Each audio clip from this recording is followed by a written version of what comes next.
విశాఖపట్నం జిల్లా public transport department Jai Bhim association జిల్లా secretary Ellapu Rambabu సారథ్యంలో నూతన సంవత్సరం సందర్భంగా గౌరవ డిపిటిఓ అప్పలనాయుడు గారికి శుభాకాంక్షలు తెలియజేసిన జిల్లా కమిటీ, జిల్లా వర్కింగ్ ప్రెసిడెంట్ కె గురయ్య, జిల్లా జాయింట్ సెక్రటరీ గొల్ల Somulu, Simhachalam depot secretary K Govindarao, Visakha main depot అధ్యక్షులు ఎన్ఎం రావు, సెక్రటరీ ఎన్ చిరంజీవి మరియు వివిధ డిపోల నుండి అత్యధిక జైభీం అసోసియేషన్ నాయకులు పాల్గొన్నారు. గౌరవ డిపిటిఓ సేవలను కొనియాడుతున్న జిల్లా సెక్రటరీ వై రాంబాబు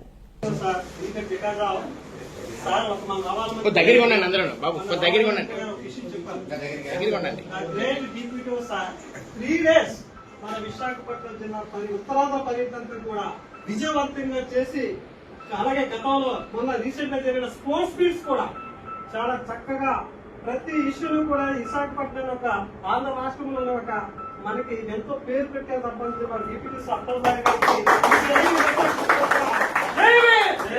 నూతన సంవత్సర శుభాకాంక్షలతో ఇంకా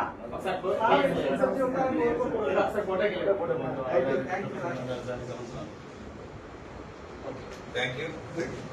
ఈ లీడ్లో మహిళన్నట్టు మంచి పేరు వచ్చింది. పెర్ఫార్మెన్స్ లో కూడా స్పాట్ అందరూ చేయవలసిన బస్ స్టాప్లు ప్రతి దాంట్లో ఆగాలి, టైం తిప్పాలి, టైంలో మన్నలు పొందాలి. అంటే 3 స్టాప్స్ ఉంటే చాలు. ఆ 3 పార్టీ మేము కన్వర్సేషన్ అనేక ఇబ్బందులు మధ్యకాలంలో ఇన్ని బస్సులు కన్వర్ట్ చేసాము. బస్సులు ఇన్వెస్ట్ చేయో 80-90 బస్సులు తెప్పించాము. దానికి డ్రైవ్ చేయాలంటే ఆశామాషిగా ఒక బస్సు 2 బస్సులు రావడమే పెద్ద గగనం. 90 బస్సులు ఫోర్స్ సిటీ ఇబ్బంది అవుతున్నాయి, తిరగాలి అని నా ప్రయత్నం అయితే పూర్తి వైజాగ్ ఏంటంటే చిన్న తప్పులు ఉండొచ్చు, తప్పైతే ఓవరాల్ గా చూసుకుంటేసరికి అక్కడక్కడ గ్రీవెన్స్ ఉండొచ్చు. ఇక ఒక లెవెల్ కావచ్చు, ఒక లెవెల్ తీసుకొచ్చి తప్పనిసరిగా నేను సాయం చేయడానికి ప్రయత్నం చేస్తాను. అక్కడ పోయే పరిస్థితి ఉండదు.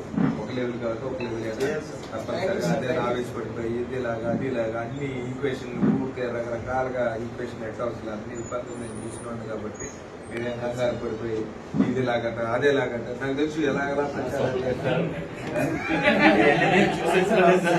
అవసరం లేదు. ఏ తప్పున్నా సరే మొహం చెప్పేస్తాను నేను.